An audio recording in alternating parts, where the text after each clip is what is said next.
शेतकरी मित्रांनो नमस्कार. बऱ्याच शेतकरी मित्रांचं माझ्या पोस्टवर कमेंट होते आहे की साखळी कशी तयार केली सांगा. बऱ्याच शेतकरी मित्रांना हे जाणून घ्यायचं होतं, तर त्याच्याबाबत आता मी थोडक्यात तुम्हाला सांगतो. तर व्हिडिओमध्ये तुम्हाला कसं कसं दिसतंय बघा. हा आपला मुख्य पाट आहे. हा मुख्य पाटाने इथं हे पाईप घालून घेतलं, म्हणजे पाणी तुम्ही बघितलं तर इथनं हे एंटर करणार आहे. इथनं एंटर केलं पाणी की तुम्ही बघितलं तर हे इथंपर्यंत पोचणार पाणी ह्या बाजून, बरोबर.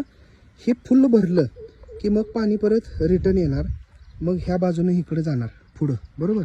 हे असंच पुढं पाणी परत बघा इकडे जाणार, हे परत फुल्लं भरलं जाणार. हे भरलं की परत याच्यातनं पाणी इकडे येणार, म्हणजे हे बघा असं.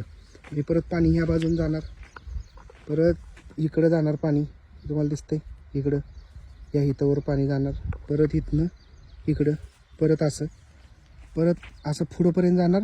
पुढं भरलं की परत इथनं पाणी परत एंट्री करतं, परत पुढं परत भरलं की असं, म्हणजे असं हे पाणी पूर्ण प्रवास करते ह्याच्यामध्ये.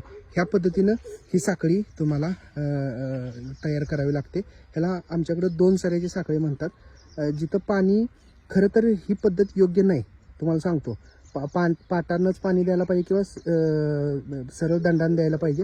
पण इथं पाणी कसं आहे, जमीन हलकी आहे, उतार खूप आहे, त्यामुळे ह्या पद्धतीनंच करावं लागतं, तरच शेताला पाणी बसतं.